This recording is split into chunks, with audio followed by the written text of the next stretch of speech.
Di para sahabat itu, kaum muslimin, yang terbayang bagi mereka itu adalah infak, yang terbayang bagi mereka adalah sebuah kebahagiaan, keselamatan di akhirat yang kekal dan abadi di sisi Allah tabaraka wa taala.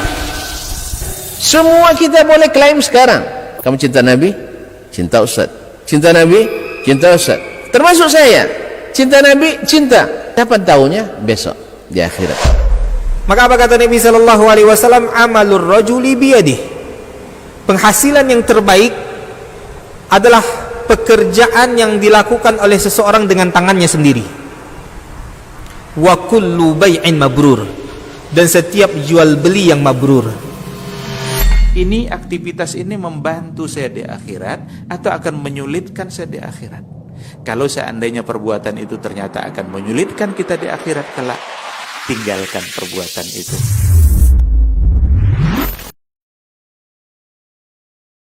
FM Radio Robbani, merajut ilmu dan peradaban generasi Robbani di mana pun antum berada.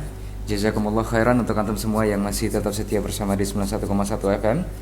Atau untuk antum yang baru saja menemukan frekuensi kami, alhamdulillah kita bersyukur kembali kepada Allah Subhanahu wa taala.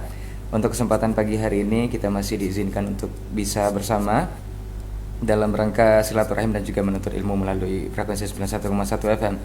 Kemudian salawat dan salam kepada Nabi Muhammad sallallahu alaihi wasallam. Kita bermohon salawat ini tersambung selalu hendaknya kepada seluruh keluarga beliau, kepada para sahabat dan juga kepada orang-orang yang tentunya istiqamah menjaga serta menjalankan ajaran dan sunnah-sunnah beliau hingga hari kiamat kelak.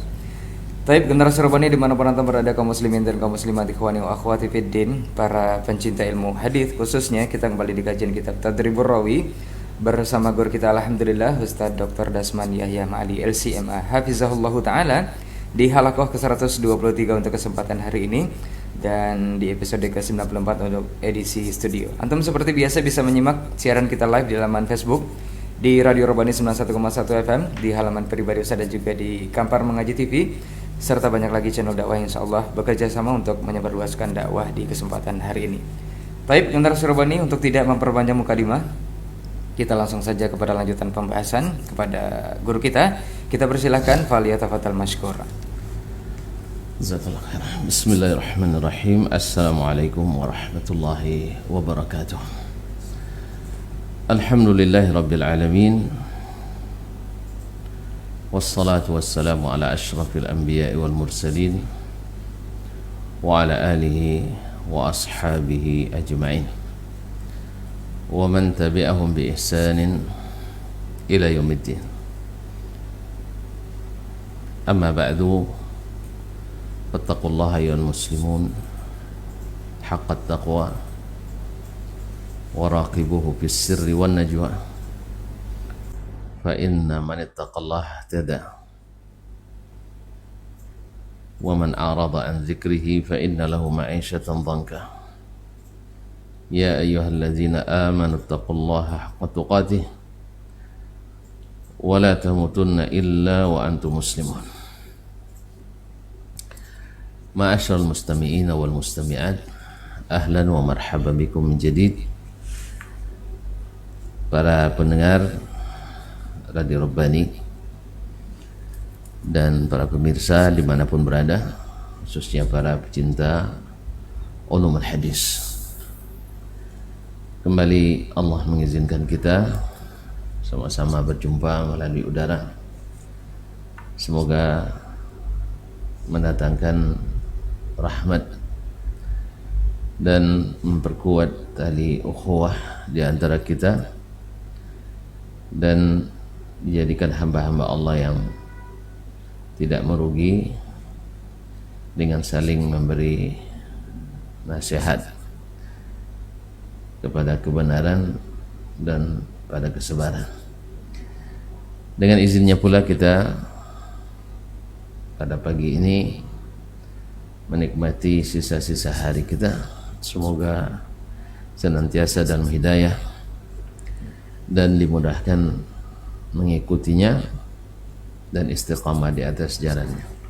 Selawat dan salam kepada baginda Rasulullah sallallahu alaihi wasallam, yang pada kesempatan ini kita berusaha sedikit demi sedikit untuk mengetahui bagaimana Allah Subhanahu wa taala melalui para ulama menjaga sunnah Nabi sallallahu alaihi wasallam.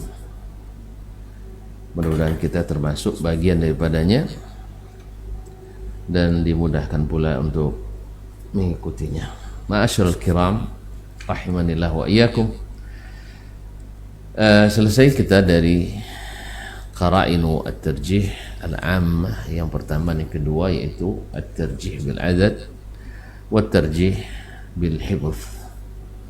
Pada kesempatan ini kita kembali pada qarina aghlabiyah, yaitu yang ketiga al-ikhtisas. Al-ikhtisas artinya ada spesialisasi rawi dengan syekhnya, atau ada kekhususan dan keistimewaan yang dengannya menjadi alasan untuk ditarjih atau dikuatkan riwayatnya dari yang lain.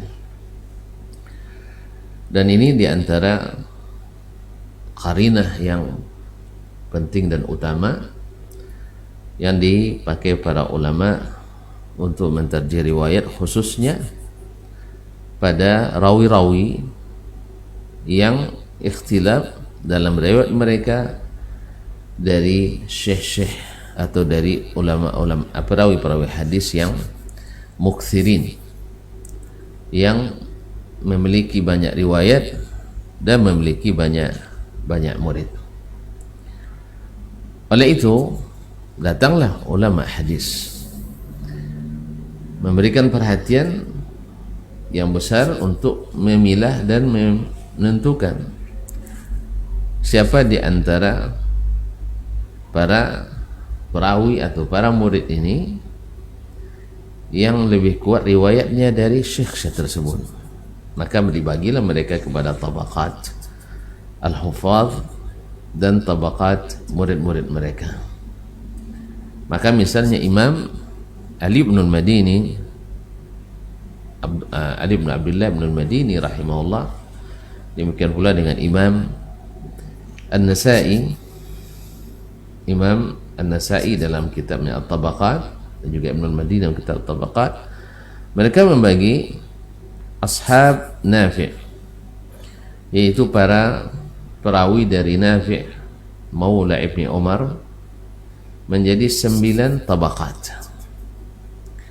9 tabaqat, walaupun mereka berdua mungkin dalam penempatan rawi di tingkat atau level mana terjadi ikhtilaf di antaranya, tapi maksudnya adalah bahwa menyusun atau mengklasifikasikan si fulan masuk tabaqah pertama atau kedua dan seterusnya, ini sangat berguna dalam mentarjih di antara riwayat. Mentarjih di antara riwayat yang tabaqat ini tentu saja disusun dengan berdasarkan al-athbat fal-athbat, mana yang paling kuat riwayatnya dan seterusnya. Sebagaimana Imam An-Nasa'i rahimahullah dalam kitabnya At-Tabaqat juga membagi ashab al-A'mash 7 tabaqat. Murid-murid al-A'mash menjadi 7 tabaqat, 7 level atau 7 tingkatan. Dan kita tahu bahwa al-A'mash rahimahullah salah satu daripada 6 tabi'in yang menjadi perpustakaan sanad pada masa tabi'in. Saya ulang bahwa di masa tabi'in ada 6 rawi yang diberikan Allah SWT keutamaan sehingga dalam hadis sehingga menjadi pusat perpustakaan sanad, yaitu Az-Zuhri di Madinah, Ibnu Syihab Az-Zuhri di Madinah, Amru ibn Dinar Al-Makki di Makkah, dan Yahya ibn Abi Kathir Al-Yamami bersama Qatadah ibn Di'amah ibn Qatadah As-Saddusi di Basrah, kemudian Al-A'mash dan Abu Ishaq As-Sabi'i di Kufah. Nah, Al-A'mash termasuk salah satu daripada ruwat al-mukthirin, rawi yang banyak meriwayatkan hadis, sebagaimana juga Nafi' tadi di Madinah, salah satu dari 7 fuqaha Madinah yang juga memiliki banyak murid. Nah, al-ikhtisas ini berkata Syekh, hadal ikhtisas ya'udu ila iddati asbab. Spesialisasi ini atau keistimewaan ini karena beberapa sebab. Artinya dasar identifikasi yang digunakan oleh para ulama dalam menyusun tabaqat ini kembali ke beberapa sebab. Di antaranya adalah quwwatul hifdhi. Di antaranya adalah mana di antara mereka yang paling kuat hafalannya. Wa kadzalika awil kitabah, atau kembali kepada sebab yang kedua, yaitu sebagian menulis sebagian tidak, seperti yang kita lihat pada qarinah yang kedua kemarin, bahwa di antara yang menguatkan hafalan itu adalah al-kitabah, menulis. Sebab seperti kata Imam Ibnu Hajar rahimahullah taala, bahwasanya al-hifdzu khawan, hafalan itu sering berkhianat, sering tidak seperti menulis. Makanya di samping itu, di samping menghafal, mereka juga menulis. Nah, bila sebagian menghafal, sebagian menulis, lalu terjadi ikhtilaf, tentu saja yang menghafal dan menulis lebih kuat daripada yang sekedar menghafal tanpa menulis, ya, secara umum. Autulul mulazamah, autulil mulazamah. Ini yang pertama itu hafalan dan kitabah ini secara dominannya seperti itu. Atau sebab pengklasifikasian tadi kepada tabaqat, ke beberapa tingkat dan level, adalah tulul mulazamah, artinya lamanya mulazamah. Mulazamah artinya seorang murid dengan gurunya itu lama sekali belajar, namanya mulazamah. Jadi lazam tu fulan, artinya saya belajar intensif dengan beliau, ini namanya mulazamah. Jadi kalau seandainya belajarnya sekali sepekan materi mata kuliah tertentu, ya ini tidak disebut dengan mulazamah, hadir, ya belajar. Tapi mulazamah itu adalah artinya hampir tidak ada majelis syekh kecuali dia ikuti. Makanya kalau sekarang kalau dikatakan, baru katakan mulazamah bila bersama syekh dimanapun, kemanapun, seperti Abu Hurairah mulazamah dengan Nabi SAW, baik di waktu Nabi di Madinah ataupun dalam keadaan musafir, selalu ada di majelis Nabi SAW. Nah, tulul mulazamah wa qidamiha, lamanya mulazamah atau qidamiha, lebih dahulu, senior di majelis itu. Ya, karena biasanya atau kadang sering syekh itu di awal menyampaikan hadis, dia hafalannya masih fresh, segar, tapi di akhir-akhir bisa saja terjadi perubahan hafalannya seiring dengan berjalannya waktu dan lanjutnya usia. Sering hafalan seseorang itu berkurang. Nah, di saat maka akan terjadi perbedaan antara yang dari awal sudah berguru dengan yang di ujung-ujungnya berguru kepada syekh, apalagi rawi-rawi yang terjadi padanya ikhtilat di akhir-akhir kehidupannya. Tentu beda dengan yang lebih dahulu mendengar dari syekh tersebut. Sebagai contoh, kita perhatikan ulama mengatakan ketika Abdullah ibn Lahia al-Hadrami al-Masri terbakar kitab-kitabnya, maka akan dikatakan semua hadis yang diriwayatkan daripadanya setelah terbakar kitabnya itu dhaif, dan tercatatlah yang kuat riwayat dari Ibnu Lahia dan sahih hadisnya al-Abadilatul Arba'ah, itu 4 orang Abdullah yang merupakan dari Abdullah bin Lahia, yaitu Abdullah ibn Mubarak, Abdullah ibn Wahab al-Misri, dan Abdullah ibn al-Aswad al-Misri, dan saya lupa yang keempat sekarang, mungkin Abdullah ibn Yusuf at-Tinisi atau selainnya. Nah, mereka ini karena mendengarlah dari awal dari Ibnu Lahiyah sampai juga masa ikhtilatnya, dan mereka bisa membedakan hadis karena mereka dari awal sudah berguru padanya, bisa membedakan mana hadisnya Abdullah ibn Lahiyah di semasa belum terbakar kitabnya dan mana yang riwayatnya setelah terbakar. Mereka bisa bedakan. Ternyata hafalan syekh berubah. Nah, atau qarabatir rawi, atau bisa saja pengklasifikasian tersebut kembali kepada kekerabatan yang ada pada rawi, yaitu yang anaknya yang senantiasa bersamanya dalam majelis ilmu. Katakanlah riwayat Ibnu Abi Hatim dari bapaknya Abu Hatim Ar-Razi atau dari Abu Zur'ah, dibanding dengan riwayat yang lain misalnya akan lebih kuat. Atau di masa riwayat seperti riwayat Israil bin Yunus bin Abi Saqas Sabi'i, ya, dibandingkan riwayat yang lain daripadanya, tentu dikatakan bahwa ada kekerabatan di antaranya.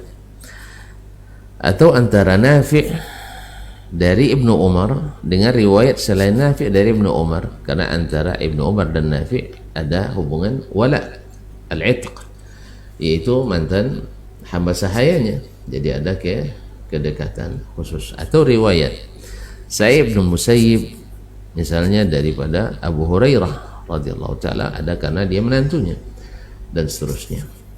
Ini sering juga menjadi asbab tarjih. Nah, wa nahwi dzalika min al-asbab al-katsirah, dan masih banyak sebab-sebab lain yang membuat rawi ini istimewa dari rawi yang lain. Atau misal Imam Al-Humaidi sahibul Musnad dari Sufyan ibn Uyainah, maka Imam Al-Bukhari bila dapat hadis dari Al-Humaidi gurunya, riwayat dari Sufyan ibn Uyainah, dia bilang saya tidak perlu lagi yang lain, karena ada ikhtisas antara Al-Humaidi dengan Sufyan ibn Uyainah alaihi rahmatullah. Ikhwani fillah, para pendengar dan para pemirsa yang dirahmati Allah Subhanahu wa taala. Nah, wal ihtimam bihadil qarina wa ma'rifati tabaqati ashabil huffaz wa manazili min syuyukhihim wa maratibihim fiha bainahum yu'ti al-mar'a quwwatan wa malakatan fi ta'lil al-hadis. Nah, mencurahkan perhatian pada qarinah ini dan mengenali tabaqat, tingkatan-tingkatan atau level-level para muridnya para hufaz al-hadis, dan kedudukan mereka dari sisi riwayatnya dari syekh tersebut, dan bagaimana tingkatan-tingkatan mereka sesama murid, memberikan seseorang suatu kemampuan dan keahlian dalam mentaklil ahadis, dalam memberikan ta'lil, menyebutkan ilahnya hadis, wa tarjih indal ikhtilaf, dan mentarjih ketika terjadi ikhtilafur riwayat. Duna kathiri ana au juhdin qad yabzuluhu man jahila zalik, tanpa perlu bersusah payah dan menghabiskan energi dan waktu seperti yang dilakukan orang yang tidak memahami tingkatan-tingkatan ini. Ya, mungkin misalnya orang yang mengetahui siapa rawi yang paling sabit dari Abdullah bin Umar misalnya, maka kita dapatkan Nafi' misalnya. Lalu terjadi ikhtilaf antara Nafi' dengan selainnya dari Ibnu Umar, kita katakan ya, Ibnu Umar dengan Nafi' ini ada hubungan khusus, yaitu wala. Atau riwayat misalnya Ayyub dengan Qatadah Sadusi dari Anas ibn Malik. Nah, kedua mereka ini punya kekhususan dalam riwayatnya. Atau Thabit bin Aslan al-Bunani dari Anas, ini orang-orang level 1 dari Anas bin Malik. Lalu bila ada riwayat misalnya dari orang lain yang ikhtilaf dengan mereka ini, seperti yang pernah kita sebutkan dalam riwayat hadis qunut subuh misalnya, datang Ar-Rabi' bin Anas, berbeda riwayatnya dari huffaz, orang-orang yang punya ikhtisas dengan Anas ibn Malik. Lalu kita katakan, tidak ragu kita bahwasanya riwayat huffaz ini muqaddam dan dirajihkan dari riwayat orang yang jauh levelnya di bawah mereka, di antara murid-murid Anas ibn Malik rahmatullahi alal jami'. Wa radiyallahu an Anas ibn Malik. Nah, Syekh mengatakan, fa idza rawa jama'atun min hafizin lahu ashab. Apabila ada sekelompok rawi yang memberikan hadis dari seorang hafiz, rawi yang hafiz, lahu ashab, dan dia punya banyak murid. Wa tafarrada rawin anhu dunahum. Lalu ada satu rawi tafarrad, sendiri meriwayatkan daripada hafiz tadi, dunahum, berbeda atau tidak diriwayatkan oleh jamaah tadi yang ramai tadi, biziyadatin awajah, dengan tambahan lafaz atau tambahan wajah atau sanad. Wajibat tawaqqufu an qabuliha, yang seperti ini wajib kita berhenti dulu, tidak langsung diterima. Lianna tafarruda wahidin anhu biha dunahum, karena sendirinya satu rawi ini berasal dari hafiz tersebut dan tidak diikuti oleh yang ramai ini yang levelnya lebih tinggi, ma'a tawaffuri dawa'ihim, walaupun sebab-sebab yang mendorong mereka untuk meriwayatkan daripadanya sangat banyak, seperti amalan itu amalan yang terjadi setiap hari, misalnya mimma ta'umu bihal balwa wa jam'i hadithihi, dan mesti mereka mengumpulkan hadis yang seperti ini karena amalan yang rutin dilakukan, yaqtadi ribatan. Nah, ketika terjadi riwayat yang berbeda dengan orang ramai ini menimbulkan keraguan, tujibut tawaqqufa anha, yang mengharuskan kita tawakuf dalam menerimanya, seperti dinukil dari Ibnu Hajar dalam An-Nukat juz 2 692. Jadi ada rawi, dia seorang hafiz, kemudian punya banyak murid. Nah, murid-muridnya meriwayatkan hadis, suatu hadis. Ya, lalu datang seorang rawi yang levelnya tidak seperti, tidak punya keistimewaan dari syekh yang hafiz tadi, berbeda dengan riwayat mereka atau ada tambahan dengan dalam riwayat mereka.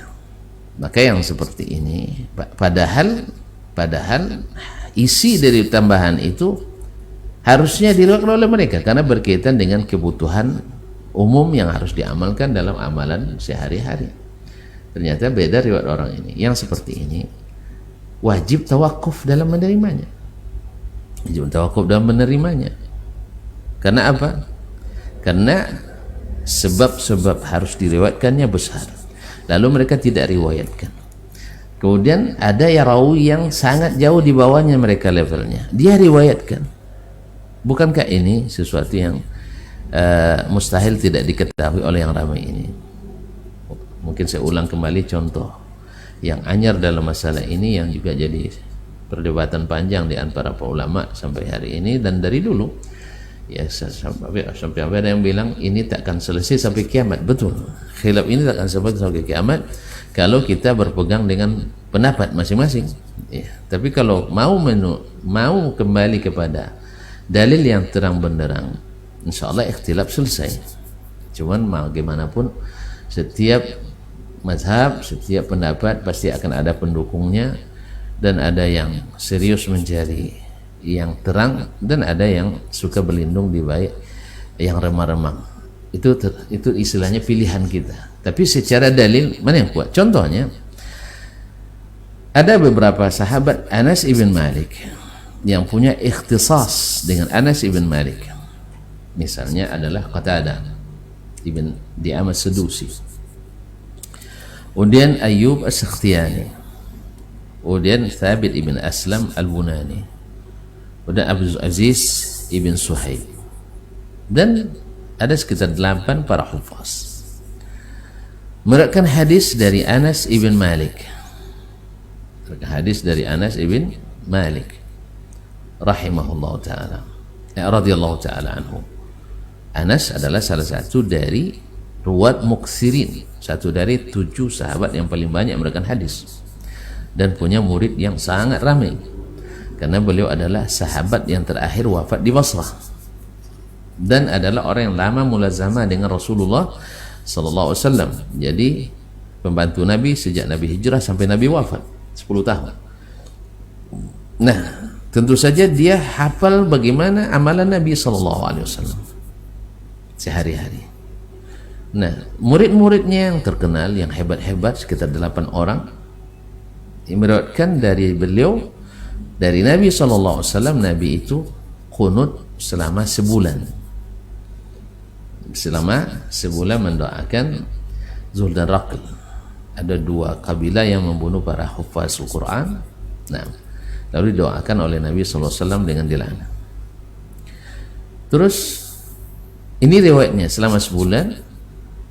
Kadang di salat tidak ditentukan salatnya, ada di subuh, ada di maghrib, ada di isya, dan kemudian tidak kunut lagi. Ini riwayat yang mu'tamad dari Anas, itu pula yang diiktimad oleh Al-Bukhari dan Muslim dan Ashabus Sunan. Lalu datang seorang rawi yang bernama Ar-Rabi' ibn Anas Al-Juhani dari Anas ibn Malik, yang martabatnya adalah saduqun lahu manakir. Saduqun lahu manakir. Yang lain itu ada as-siqatul athbat. Kita lihat mereka ini punya ikhtisas. Rabi' tidak terlalu ikhtisas dengan Anas, derajatnya jauh di bawah, kemudian bawa manakir. Nah, yang seperti ini kalau kita praktekkan secara amali, maka kita temukan wajibat tawaqqufu fi qabuli ziyadati, karena dia menambah, karena Nabi SAW yaqnutu fi salatil fajri, tambahan fi salatil fajri, tambahan dari rawi yang lain. Kemudian hatta faraqad dunya, sampai meninggal dunia, berarti ada tambahan setiap hari. Nah, amalan ini kan setiap hari terjadi, kemudian tidak direwatkan oleh rawi-rawi yang masyhur.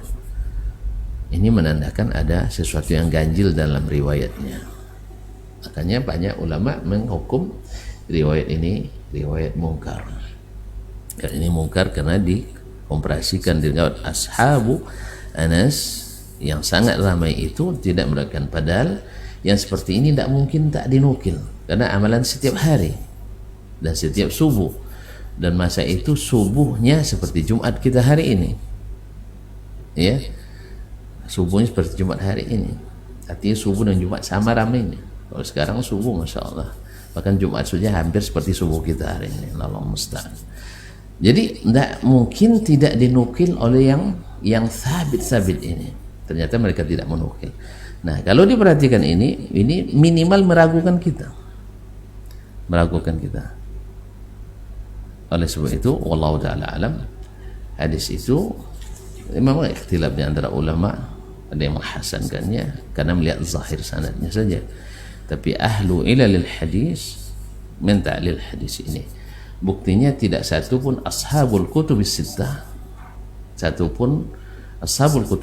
bahkan Imam Ahmad tidak memasukkannya dalam riwayat mereka hadis Rabi' ibn Anas ini. Wallahu ta'ala alam.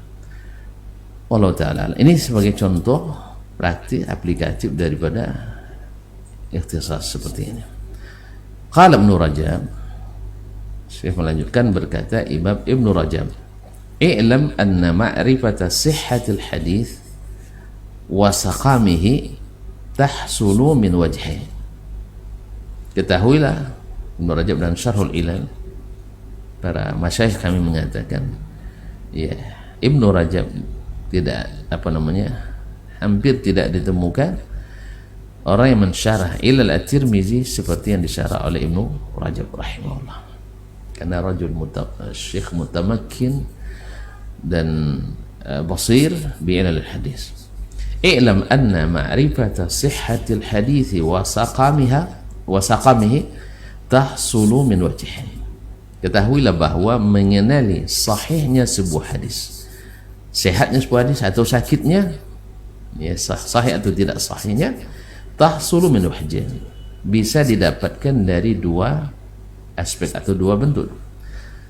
Ahaduhuma, salah satunya, ma'rifatu rijalihi wa thiqatihim wa dha'fihim, yaitu mengenali para perawinya, rijalnya, thiqah atau dhaif. Wa ma'rifatu hadha hayyin, mengenali yang seperti ini mudah. Dia bicara tentang para ulama di zamannya. Artinya mereka rata-rata hafal gitu ya. Atau kita melalui kitab, hari ini melalui kutub at-tarajim. Apa sebab, kata beliau, yang mengenal ini mudah sebenarnya. Bagi kita hari ini sulit. Bagi kita hari ini sulit. Bagi mereka hari itu mudah. Hari kita sekarang ini sulit. Lianna thiqat wa du'afa duwinu fi kathiri min at-tasanif. Karena rawi-rawi yang thiqat dan rawi-rawi dhaif sudah dicatatkan di dalam banyak kitab, dalam banyak buku. Wa qad ishtaharat bi syarhi ahwalihim at-tawalif. Dan banyak sekali kitab-kitab masyhur yang menjelaskan keadaan mereka. Ya, baik-baik rawi yang sepakat didhaifkan, sepakat dithiqahkan, atau terjadi ikhtilaf. Kalau terjadi ikhtilaf, gimana dawabitnya, bagaimana qawaidnya, ini sudah banyak dan ini mudah. Ini bagian mudah, walaupun hari ini bagi kita sangat sulit memang. Ya, kalau sudah ikhtilaf, Ibnu Ma'in mendhaifkan, Ahmad menthiqahkan, bingung kita. Kalau tidak sabar, bingung kita. Akhirnya kembali aja ke Taqribut Tahdzib Ibnu Hajar, saduq, dah ada selesai. Padahal pentingnya berkata ulama, karena ada kadang-kadang berkaitan dengan hadis langsung atau berkaitan dawi dengan rawi yang langsung.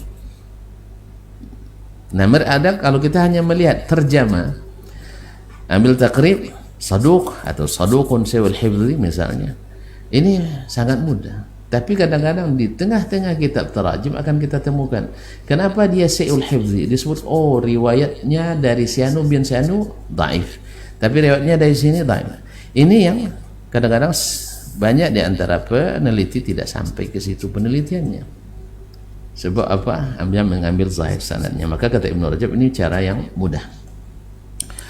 Wal wajh tsani, yang kedua, aspek yang kedua adalah ma'rifatu maratibits thiqat, yaitu mengenali level-level para rawi yang thiqat, tingkatan-tingkatan mereka, kalau istilah apanya, makam-makam mereka. Nah, wa tarjih ba'dihim atau wa tarjihu ba'dihim ala ba'd, dan bagaimana merajihkan pendapat yang satu dari pendapat yang lain.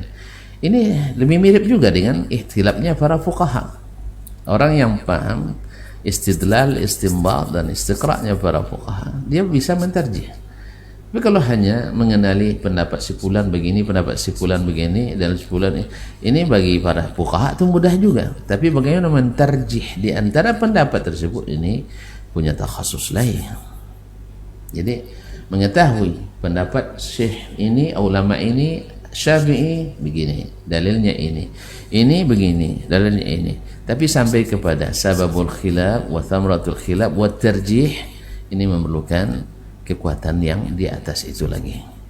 Sebagaimana dengan sini, mengetahui rijal bahwa dia thiqah dan sebagainya, ini mudah. Tapi untuk tingkatan-tingkatan mereka, ini adalah tambahan yang dimiliki oleh ulama-ulama tertentu. Wa tarjih ba'd ala ba'd inda ikhtilaf, dan mentarjih riwayat sebagian dari sebagian yang lain ketika ikhtilaf. Imma bis sanad, baik ikhtilaf yang terjadi pada sanad, seperti contoh yang sudah banyak kita sebutkan, wa imma fil waqfi wa rafa, atau ikhtilaf dalam satu meriwayatkan marfu', satu meriwayatkan mauquf, wa nahwi dzalik, dan seumpama itu. Wa hadha huwa alladhi yahsulu min ma'rifatihi wa itqanihi wa kathrati mumarasatihi al-wuqufu ala daqaiqi ila al-hadis. Yang inilah yang dengan mengetahuinya dan mendalaminya dan menguasainya secara profesional dan sering mengaplikasikannya, membuat seseorang sampai kepada mengenali seluk-beluk ilal hadis, seluk-beluk ilal hadis. Makanya tidak semua yang tahu bagaimana kutubut tarajim lalu dia baca rawinya ini thiqah, ini hasan dan sebagainya. Tidak semua. Maka ikhwani fillah, dan itu pula lah mungkin, wallahu alam, banyak di antara ulama mungkin di kitabnya ini dia sahihkan hadisnya, di kitab ini dia hasankan, bahkan mungkin di satu yang lain dia dhaifkan. Ini biasa kaum muslimin dan muslimat, siapapun yang melihat kutubut takhrij, hampir atau hampir tidak ada ulama kecuali terjadi padanya dalam bahasa orang sekarang tanaqud. Ya, tanaqud. Bagi yang sakit-sakit dia jadikan itu alat untuk menjatuhkan ulama. Padahal hampir tidak ada ulama yang mentakhrijj hadis kecuali terjadi itu pada mereka. Di sini dia dhaifkan, di sana dia sahihkan, di sini dia hasankan, di sana dia sebutkan munkar dan sebagainya. Wallahu a'lam, di antaranya terjadi ikhtilaf ijtihad. Sebagaimana dalam masalah fikih juga kita katakan Imam Asy-Syafi'i di Baghdad banyak berubah fatwanya atau pendapatnya dari Syafi'i ketika di Mesir. Ada qaulun qadim, qaulun jadid. Apakah kita katakan Syafi'i ketika di Baghdad dungu dan setelah sampai di Mesir baru berilmu? Tidak mungkin. Ya. Makanya berhati-hati kita dengan menanggapi pendapat para ulama kaum muslimin dan muslimat.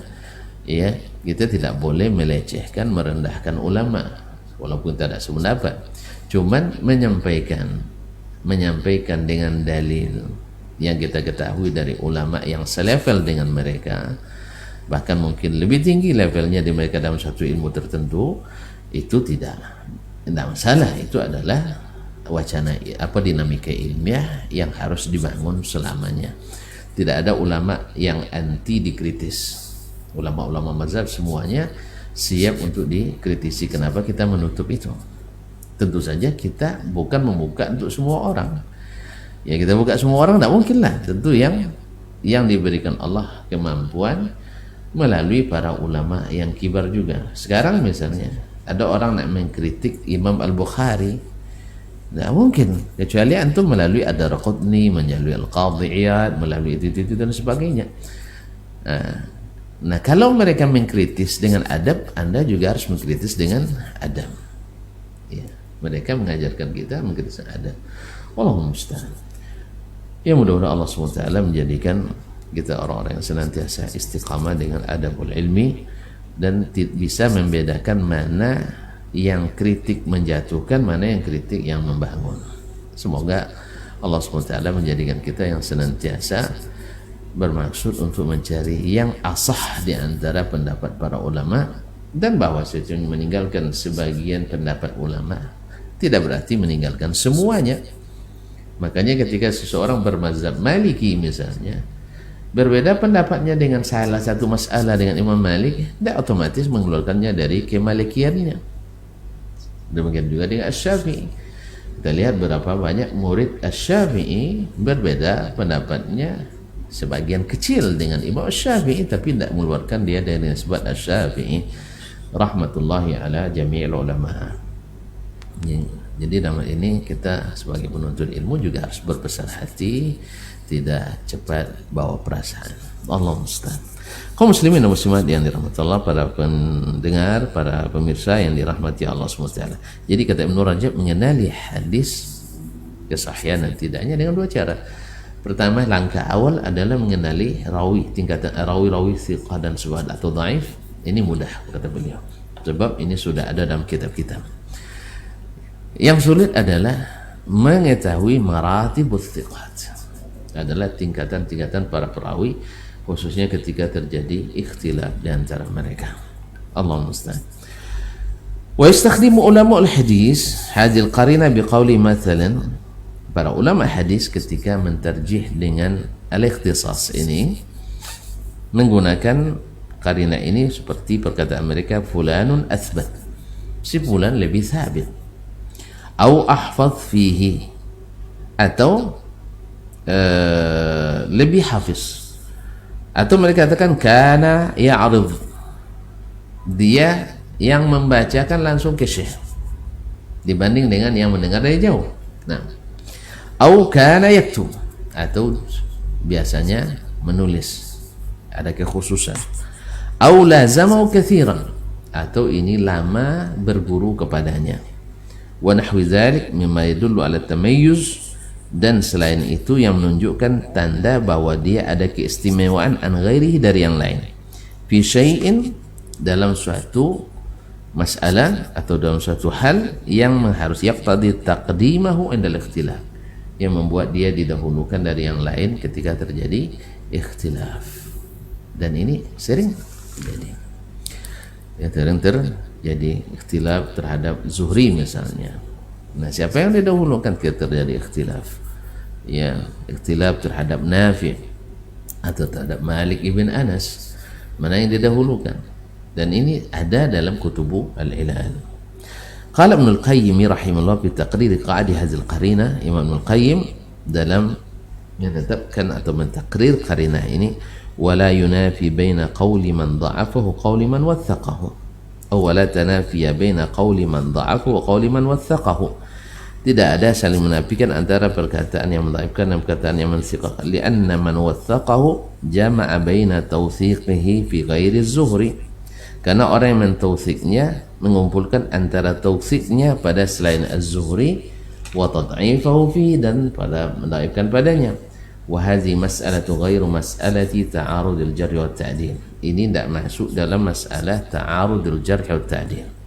Artinya dia menyebutkan seorang rawi misalnya dari az-zuhri dhaif, nah, dan selain zuhri thiqah. Jadi dia kumpulkan antara tataib dan tautsik di situ. Dan ini bukan ta'arud jarh wa ta'dil, tidak masuk dalam bab pertentangan ulama jarh wa ta'dil. Karena jarh wa ta'dil sebagian mendhaifkan secara mutlak, sebagian mensiqahkan secara mutlak. Ini baru pertentangan. Tapi kalau disebutkan dia dari zuhri dhaif, kemudian dari selain zuhri thiqah, ini tidak bertentangan, ini hanya tafsir. Bal yadhunnu qasirul ilmi annaha hiya. Tapi orang-orang yang pendek ilmunya menyangka itu pertentangan. Fa yu'aridu qawla man jarahu bi qawli man addalahu, lalu dia menolak perkataan orang yang menterjih dengan perkataan orang yang mentakdilnya. Ya, kalau kita kembali ke contoh hadis yang saya sebutkan, hadis kunut subuh tadi, ya, misalnya Rabi' bin Anas dia saduq, tetapi ada yang menterjih, mentajrih riwayatnya dari Abu Ja'far Ar-Razi. Law manakir khasatan fi ma rawahu anhu Abu Ja'far Ar-Razi, khususnya yang diriwayatkan dari padanya oleh Abu Ja'far Ar-Razi, maka hadisnya mungkar walaupun dia pada asalnya adalah saduq. Ini tidak termasuk ta'arud. Maka kita tidak kata oh si fulan si fulan mensiqakannya, si fulan mendhaifkan. Tidak, ini tidak masuk pertentangan, karena yang didhaifkan itu bila riwayatnya dari si fulan. Adapun secara umum riwayatnya adalah saduq. Nah, ketika terjadi ikhtisas seperti itu, maka kita jadikan riwayat yang datang yang disebutkan lemah di situ sebagai riwayat yang marjuh. Wallahu a'lam. Wa innama hadhihi mas'alatun ukhra ghairuha, ini masalah lain selain masalah ta'arudul jarh wa hiya al-ihtijaj birrajul, yaitu berhujjah dengan seorang rawi fi ma rawahu an ba'd syuyukh, yaitu pada sesuatu yang diriwayatkan dari sebagian syuyukh, wa tarkal ihtijaj bihi, dan meninggalkan berhujjah dengannya fi marawan akhar, dari riwayatnya dari rawi yang lain. Wa hadza ka Ismail bin Ayyash, contohnya seperti Ismail bin Ayyash. Fa innahu inda a'immati hadzal syam, sebab Ismail bin Ayyash ini menurut sebab imam-imam ulama atau imam-imam ahli hadis, hujjatun fis syamiyyin, dia hujjah bila riwayatnya dari ahli Syam, dari ahli Syam, ahli baladihi, yaitu orang-orang kampungnya atau orang negerinya, karena asal dari Syam. Wa ghairu hujjatin fi marahu anil hijaziyyin wal iraqiyyin, dan tidak diambil hujjah hadisnya dari bila meriwayatkan dari ahli Hijaz atau dari ahli Iraq, wa ghairi ahli baladi, dan selain ahli kampungnya. Nah, kalau contoh konkretnya dalam keadaan sehari-hari, misalnya orang sekarang bicara tentang dakwah Syekh Muhammad bin Wahab yang dinisbatkan kepadanya gerakan Wahabi misalnya. Kalau yang bicara bukan orang-orang Hijaz, orang-orang yang pernah belajar di Arab Saudi tentang Syekh, tidak mu'tamad, sebab mereka mengambil tidak dari sumber asli, tidak mengambil dari sumber asli. Jadi ghairu mutqin li haditsil Hijaz, tidak profesional dalam hadis-hadisnya ahli Hijaz, karena mereka tidak paham, karena mereka mungkin kitabnya tidak pernah dibaca atau dibaca melalui syekh-syekh yang antipati dengannya, maka mereka tidak hujjah dalam masalah ini. Karena apa? Karena mereka tidak mutqin dalam hadis ini. Demikian juga misalnya kalau analogikan ini, Ismail bin Ayyash Dia ahlinya dari Syam karena dia asli di Syam, ahli syekh di Syam, dia belajar lama dengannya. Tapi di Hijaz dia tidak lama, sehingga sering terjadi ikhtilaf dalam riwayatnya dari ahli Hijaz. Demikian juga dari ahli Iraq. Ghairu mutqin. Ini tidak ta'arudul jar wa ta'dil, tidak. Cuman ini adalah tasnifur riwayat, bahwa riwayatnya dari ahli Syam muhtajun biha. Riwayatnya dari ahli Syam jadi hujjah, tapi dari yang lain dhaif. Sama juga dengan tadi, orang bisa saja tentang dakwah Syekh Muhammad Abdul Wahhab karena dia tidak mengenali langsung kecuali dari perantara yang tidak setuju, bahkan cenderung memerangi dan merintangi, maka akan yang lahir adalah yang buruknya. Kalaupun itu pun sebenarnya buruk, tapi adalah penafsiran yang buruk. Tetapi kalau mereka yang mendalami langsung, maka akan tahu dan bagaimana keadaan dan hakikat sebenarnya. Seperti yang disebutkan kepadanya, mudah mengkafirkan orang, suka memasukkan orang ke neraka, dan suka menghalalkan darah, yang hanya didapat dari orang-orang yang anti dengan dakwah itu. Sedangkan yang langsung belajar dari kitab-kitab syekh itu tidak akan kita temukan. Andainya kita katakan mereka syekh yang mengatakan bahwasanya orang yang tawaf di kuburan, minta ke kuburan saja, itu tidak kita kafirkan kalau tidak ada yang menjelaskan kepada mereka. Mereka tidak tahu ilmunya, tidak berani kita kafirkan, kata syekh. Apalagi orang-orang yang tidak sepaham dengan kita kafirkan. Auzubillah.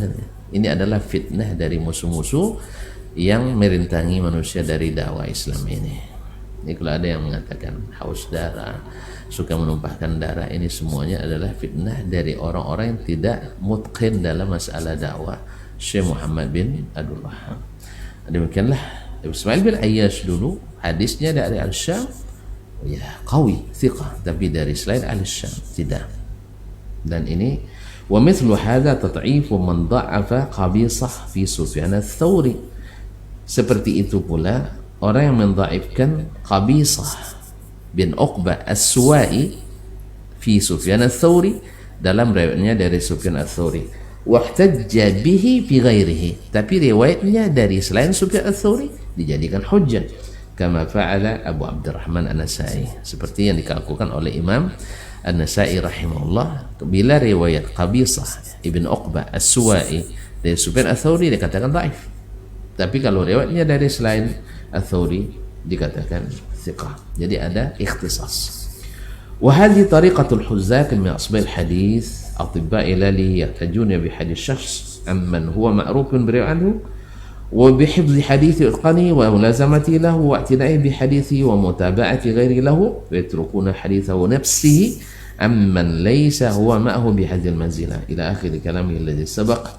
Dan kata Ibnu Rajab, inilah caranya para ahli hadis yang sangat jelimet, yang merupakan atibba ilalihi, para dokter spesialis ilalnya, mengambil hujjah dengan hadis seseorang dari syekh yang ma'ruf riwayatnya dari syekh tersebut, dan dia menghafalkan hadisnya dan mutqin profesional dalam hadis syekh ini, dan lama mulazamah dengannya, dan senantiasa murajaah memperhatikan hadisnya, dan ada mutaba'ah dari selainnya dari riwayatnya dari syekh, dan di saat yang sama ditinggalkan hadisnya dari rawi atau syekh yang lain yang tidak ada mutaba'ah baginya. Nah, ini ikhwani fillah salah satu dari qarinah min qara'in at-tarjih al-ilal yang disebut dengan al-qara'in al-aghlabiyah.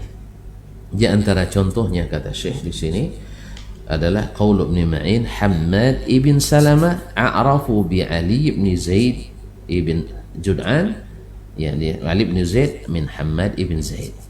Hammad ibn Salamah lebih mengenal hadis Ali ibn Zaid ibn Jud'an dibanding Hammad ibn Zaid. Ini dua-duanya ulama Basrah satu zaman. Ya, Hammad ibn Salamah ibn Dinar, Hammad ibn Zaid ibn Dirham, dua-duanya Basri sezaman. Kalau dari sisi ilmu lebih tinggi Hammad ibn Zaid, ya.